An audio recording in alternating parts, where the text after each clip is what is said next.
အောင်နန်းကျော်ဘုံနန်းတော်တကြီးဤတစ်တက်တကားဝသို့ရောက်ရှိသောအခါဘရင်မင်းခမ်းတော်တက်စဉ်လမ်းကြောင်းကြီးသည်ရပ်တန့်သွားတော်၏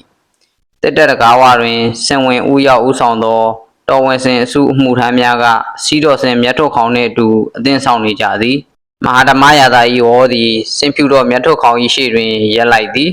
ဝေါ်ရင်ပေါ်မှရှင်မြင်းဆင်းလာစဉ်စင်ဝင်ဦးရောက်မှခါအုပ်ကုန်းလျက်လက်အုပ်ချီကရှေ့သို့တက်လာ၏ကျုပ်တို့ရဲ့မြတ်ထုတ်ကြီးရွှင်ရွှင်ပြပြရောရှိရလားစင်ဝင်မှန်ပါအရှင်သခင်တောင်ဝင်ကိုထမ်းဆောင်မှုအစဉ်သင့်ပါကဲဒါဆိုစင်ပေါ်တက်မယ်စင်ကဲကဘယ်သူလိုက်မှာတော့အောင်မောင်းအောင်လိုက်ပါလိမ့်မယ်ဖေဟာဟဲ့စင်ဝင်ခမရကဘာဖြစ်လို့တော့ဗျ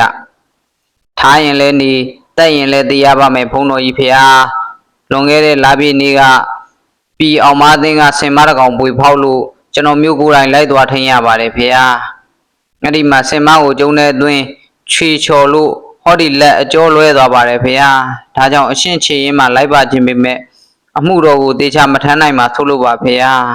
ဟောတာကအောင်မောင်းအောင်ငါအောင်လှပါသူကကျွန်တော်မျိုးကိုသာအရှင်းဖွားအောင်ခါသားလိုက်ပါလိမ့်မယ်ဖေဟာရှေ့တို့ခါသားသံ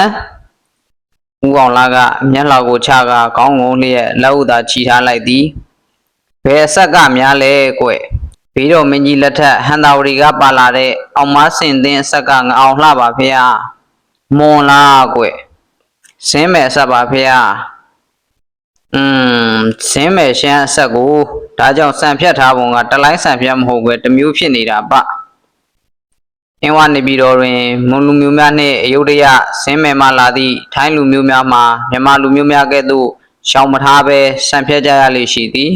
နရွယ်ဥကောင်းအထိဘေးနှစ်ဖက်ဆံကိုအပြောင်ရိပ်သိမ်းပြီးခေါင်းပေါ်တွင်သာစံစုကိုထားရသည့်ပုံစံဖြစ်သည်။ဦးအောင်လာသည်1606ခုနှစ်အနောက်ဘက်လွန်မင်းလက်ထက်ကဟန်တာဝရီမှပါလာသောမြန်မာခေါ်စင်းမဲ့ရှမ်းချင်းတိုင်မျိုးနွယ်အောင်မဆင်သင်းအစုသားအနွယ်ဖြစ်သည်။အောင်မဆင်သင်းဆိုသည်မှာဆင်ရိုင်းများကိုလေ့ကျင့်ပေးရသည့်အမှုတမ်းများဖြစ်သည်။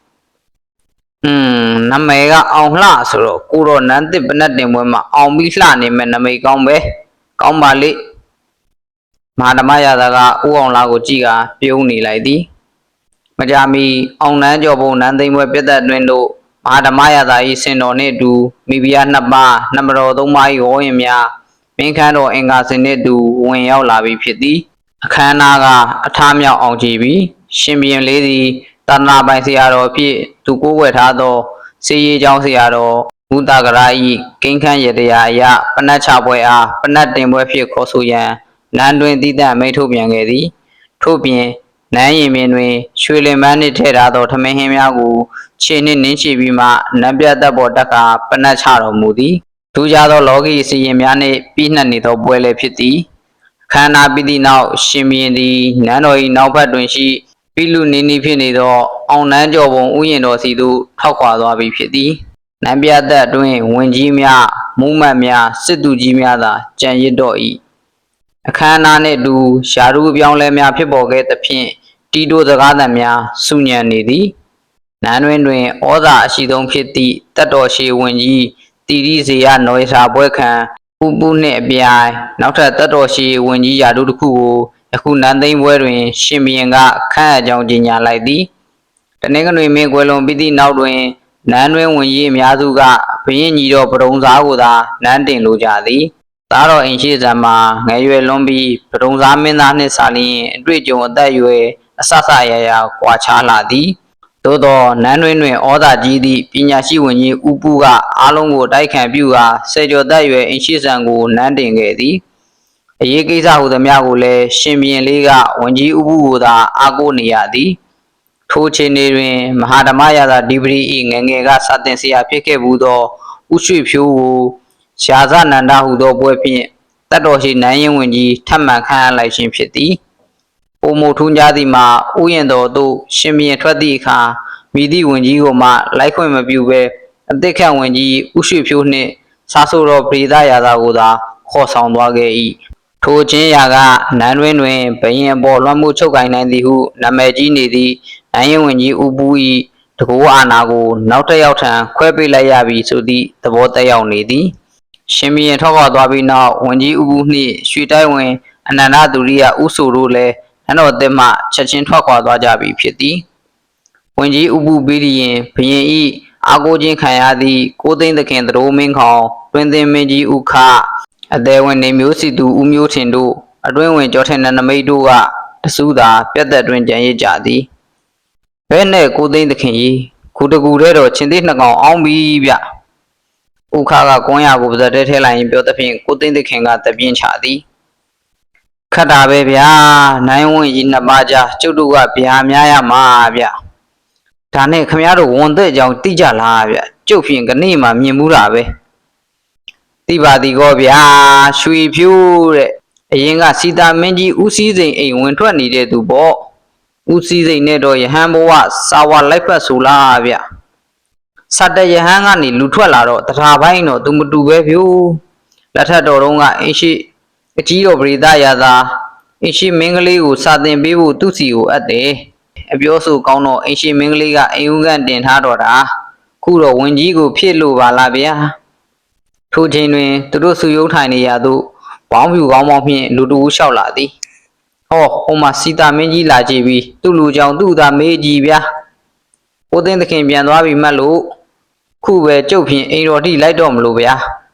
အဲ့လိုဘာကိစ္စလဲစီတာမင်းကြီးရဲ့ဆွေမျိုးတယောက်ရေးပေါ့ဗျာနှစ်ယောက်ချင်းပြောရမယ်ကိစ္စထင်ပါရဲ့စီတာမင်းကြီးကပြောလိုက်သဖြင့်ကိုသိန်းသခင်ကထိုင်ရမှထလာသည်စီတာမင်းကြီးကခလန်းလန်းသို့လက်မောင်းကိုဆွဲကာခေါ်သွား၏ဘာမျှထွေထူးလဲကိုစည်းစိမ်ထူးတော့ထူးတာပဲခုကိုသိန်းသခင်အိမ်မှာနှောင်ထားတဲ့သူကကျုံမရခင်တိုင်းဆန်ရဲ့ညမခင်ရောဆန်ရဲ့ယောက်ျားပဲတို့ဘသူ့ကိုပြောတာများလဲခုနကမှကျုပ်စီလဲတရင်ရောက်တာပါလေခမားအိမ်တော်ကဆိုပြီးမြို့အထွက်တကောင်တကားဝမှာဖမ်းသွားတာအောင်တရားတဲ့ဟိုဆိုးဖို့မြင်းစည်းအဆက်ပဲဩဟုတ်တယ်သူတို့ကိုနမောသေးလူတတ်မှုကိစ္စကျုပ်စစ်မေးတရားရှိလို့ဗျဒါမြို့ဝင်ကိစ္စပဲဗျကိုလူကဘာကိစ္စဖမ်းရတာတော့အထင်မလွဲပါနဲ့ဗျမြို့ဝင်လက်ရောက်ရင်ဝင်ကြီးဥပုစီတန်းရောက်မှာဗျလောတာရွှင်တက်ခံရတာခမားလည်းသိပါတယ်လောညီကိုကဘသူလူလဲဆိုတာဥပုစီရောက်ရင်ခမားလူကောင်းပြက်ကြောပေါ့ဟုတ်ပါပြီလေခုရောခမားကဘာကိစ္စဖမ်းရတာတော့ကျုပ်စီမှာစစ်မှုထမ်းကောင်းတွေလိုနေတဲ့ဦးစည်းစိန်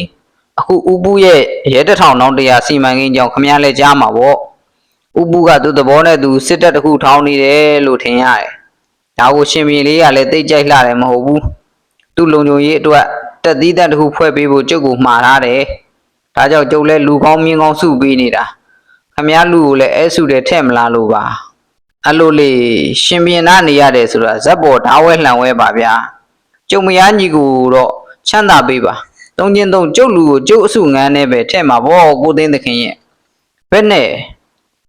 ခမရဗျာဘယ်သူနဲ့ပတ်သက်မှန်းမသိမဆုံးမဆတ်စွတ်လို့တာကိုစီတာမင်းကြီးကကိုသိန်းသခင်မျက်နှာကိုစစ်စစ်ကြည့်ရင်ပြောလိုက်သည်ရခင်ကသူ့ဟာထို့သို့ပင်စကားမှမပြောဘူးသည်စီတာမင်းကြီးကိုကိုသိန်းသခင်တန်တော်ဖြစ်သွားသည်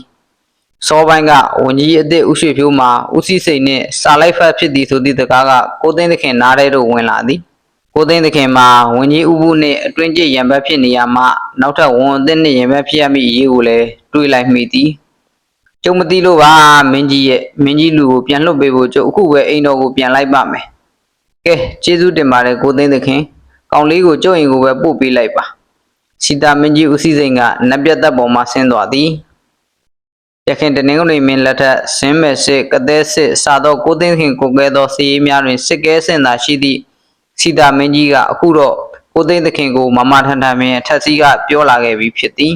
နန်းတွင်ဝင်ကြီးပြောင်းလဲရှင်နေ၏ပထမဆုံးတက်ရောက်မှုကိုကိုသိန်းသခင်ခံစားလိုက်မိတော်သည်